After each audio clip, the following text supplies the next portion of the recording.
سلامونه درنو دوستانو په دې هیله چې رک روغ او خوشحاله وایستئ. نن ورځ درته زه په دې باندې غږیږم چې څنګه کولی شو چې په اسانه ډول په 2026 کال کې انګلیسي زده کړو. نو خبرې ډېرې نه اوږدوم، راځئ خپلې موضوع ته ورځو. انګلیسي چې دا په 2026 کال کې ډېره زیاته اسانه شوې ده.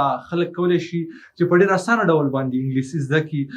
هغه وخت اوس نه دی چې خلک به کورسونو ته تلل، مسلم ته به خلکو داخلې کولې په 2,500 3,000 افغانۍ باندې، یا هم نورو ځایونو ته به یې داخلې کولې او پیسې به یې ډېرې زیاتې مصرفولې او د هغه پیسو په بدل کې به بیا انګلیسي زده کوله. نو نن سبا هغه وخت نه دی. نن سبا چې دی ډېرې زیاتې اسانتیاوې رامنځته شوي دي. تاسې هم کولی شئ چې په ډېر اسانه ډول باندې انګلیسي زده کړئ، په خپل کور کې زده کړئ او په ډېر ښه ډول باندې زده کړئ، لکه د انګلیسي د خپله ویونکي په ډول باندې وغږېږئ په انګلیسي باندې. نن در سره په همغو مواردو باندې غږېږم چې څنګه کولی شو چې د نوې ټکنالوژۍ په وسیله باندې موږ انګلیسي په اسانه ډول زده کړو. په لومړي سر کې خو به زه تاسو ته دا ووایم چې ځینې ایراني چینلونه جوړ شوي دي چې هغوی د انګلیسي شارټ فلم وړو فلمونو ژباړې کوي په دري ژبه باندې. موږ شکر افغانان یو، په دري ژبه باندې پوهېږو ټول. اکثر که چېرې د کوزي پښتونخوا خلک پرې نه پوهېږي، نو په پښتو کې هم داسې ځینې چینلونه شته دی او هغوی د کوزي پښتونخوا خلک ډېری په انګلیسي پوهېږي، ځکه چې په پښتو کې هم انګلیسي اضافه کړې ده. نو که چېرې افغانان په انګلیسي ژبه نه پوهېږي، نو کولی شي چې د دغې دري یا د فارسي ژبې چینلونو نه یو څه انګلیسي زده کړي. دلته یې زه تاسو ته ښیم، راځئ ویې ګورئ راسره. ګورئ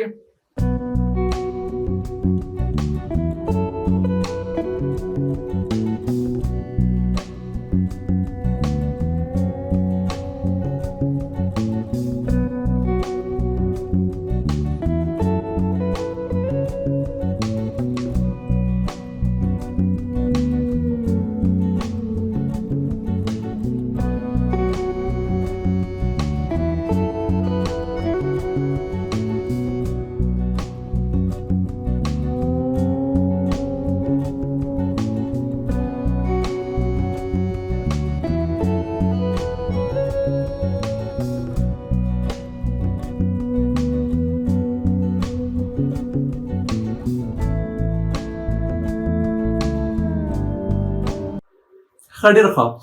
لومړۍ طریقه خو دغه وه چې تاسې وکتله. په دغه طریقه هم تاسې کولی شئ چې انګلیسي په اسانه ډول باندې زده کړئ.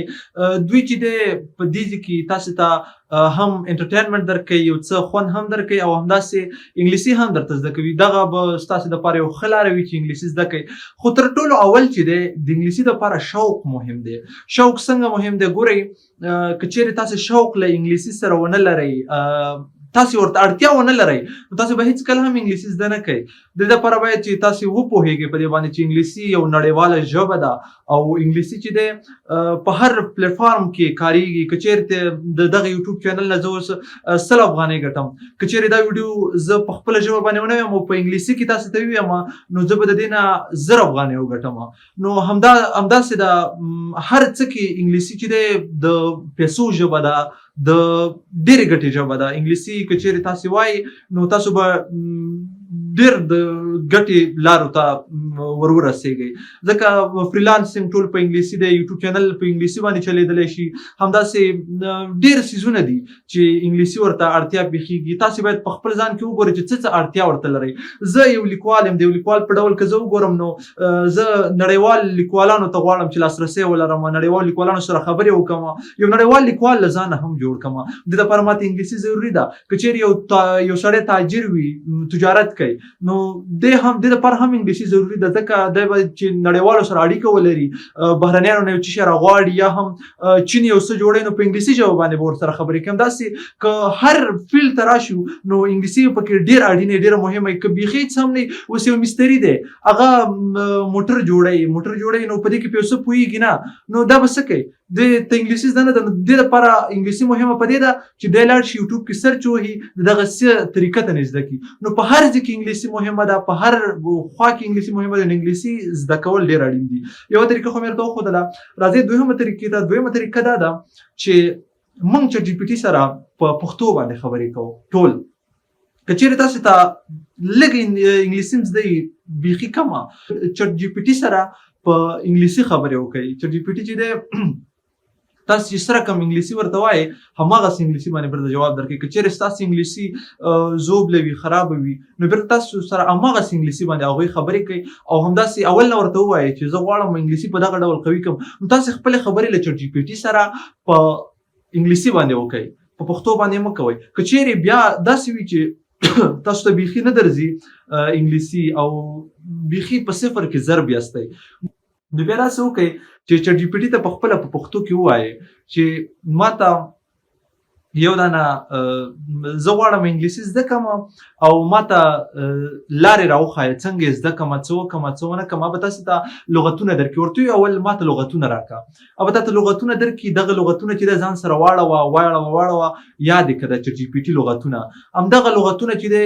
ډېر تاسې قوي کوي. همداسې ګرامر پوښتنه ترې وکړئ چې هر کله لږ څه انګلیسي قوي شوله نو بیا چټ جي پي ټي ته یو دانه جمله یو دانه پاراګراف لیکئ او ورلیږئ ورته وایئ چې زما دغه انګلیسي څنګه شوې ده قوي شوې ده نه هغه به تاسو ته ګرامر اصلاح کوي په دې کې نو په همدې کې به ستاسو انګلیسي هم قوي شي.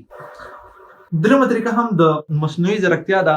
هر کله چې تاسو خپل موبایل راپورته کوئ او له اے آی سره خبرې کوئ مطلب اے آی سره کار وي نو د دې په ځای چې تاسو ورسره خبرې وکړئ نو هغې ته زنګ ووهئ. زنګ ورته ووهئ چې سلام علیکم hi how are you my name is Said Idris Sadat I want to learn English. نو تاسو له چټ جي پي ټي ته زنګ ووهئ. چټ جي پي ټي ته چې هر کله زنګ ووهلو نو هغه به تاسو ته په انګلیسي باندې خبرې وکړي. ای سره به په پښتو کې خبرې مه کوئ تاسو چټ جي پي ټي سره په انګلیسي کې خبرې وکړئ. نو هر کله چې مو په انګلیسي کې له چټ جي پي ټي سره خبرې وکړلې هغه به تاسو سره خپله عیار شي تاسو سره به خپله پوه شي په خبره باندې نو یو څه خبرې ورسره د ورځې تقریبا 15 دقیقې 20 دقیقې خبرې له چټ جي پي ټي سره کوئ. ګورئ یو چې دی د ښي طرف دماغ دی یو چې دی د چپ طرف دماغ دی صحیح دی یو طرف ته ان کیږي یو طرف ته آوټ کیږي خبرې. اوس که چیرې انګلیسي زمونږ اکثر وخت کې داسې کیږي چې انګلیسي باندې پوهیږو خو بیرته یې ویلی نه شو صحیح دی نو آوټ زمونږ کمزوری دی. د دې لپاره باید چې مونږ د چټ جي پي ټي سره خبرې وکړو. دغه سیسټم که چیرې تاسو غواړئ چې انګلیسي مو قوي شي په ویلو کې په لیکلو کې لیکوالي مو ښه شي ورسره نو تاسو باید د دې لپاره آوټ خپل صحیح کوي او د دې لپاره باید چې تاسو له چټ جي پي ټي سره خبرې هم وکړئ او د خولې خبرې هم وکړئ. بله خبره دا چې هر کله تاسو یو کتاب لولئ یو شارټ سټوري لولئ یو کیسه لولئ په انګلیسي ژبه کې نو هغه په لوړ غږ ولولئ په لوړ غږ ولولئ او د هرې جملې معنا په خپله ځان ته پیدا کړئ. دا د درېیمه طریقه شو. راځئ څلورمې طریقې ته هم ځو.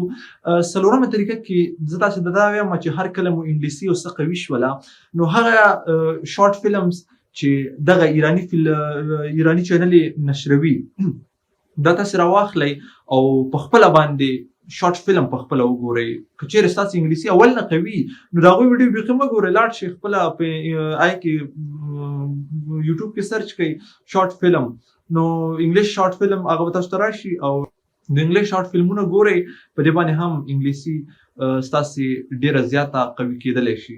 اخري طریقه دا ده چې تاسو د ورځې باید چې کم از کم یو ارټیکل ولیکئ په انګلیسي ژبه کې او ارټیکل هم باید چې ډېره خواري پرې کړي داسې نه چې خالي به ځان هم ترې خلاص کړی نه.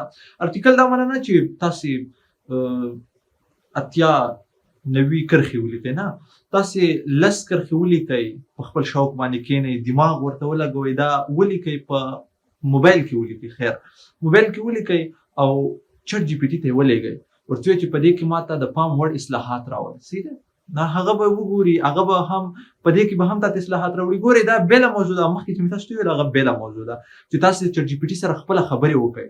هغه خو انګلیش کې به ورسره غږیږئ که نه په لیکلي ډول باندې دا بیا غږیز ډول باندې هم ورسره غږیږئ. دې ځای کې به تاسو ورته وایئ چې ماته ګرامر اصلاح کړه ماته چې دی زما دغه جملې اصلاح که دغه خبرې زه تا سره کوم یا دغه جمله چې زه تا ته درلیږم دا راته اصلاح کړه او به تا ته په دې کې اصلاح راولي ګرامري زره اصلاح به درته راولي نو په دې طریقه باندې تاسو کولی شئ چې انګلیسي په ډېره اسانه طریقه باندې زده کوئ او انګلیسي یاده کوئ خو تر ټولو مهمه خبره دا ده چې تاسې د خپلو لغتونو ذخیره قوي کوئ د لغتونو ذخیره باید چې تاسو سره ډېره قوي وي که مسلم ته هم تاسو ځئ که هر کورس ته ځئ تاسو ته هغوی لغتونه درکوي نو لغتونه د چټ جي پي ټي څخه واخلئ چې څومره وي تاسو د لغتونو ذخیره قوي کړئ نو انشاءالله ستاسې انګلیسي کې بیا مشکل نه راځي او هغې نه وروسته چې دی بیا چې کله لغتونه قوي کړل بیا په خپل ګرامر باندې کار وکړئ نو تر تاسې به ښه انګلیسي بیا د انګلیش استادان هم په افغانستان کې ونه ویل شي ځکه چې اکثر استادان دلته په افغانستان کې په انګلیسي باندې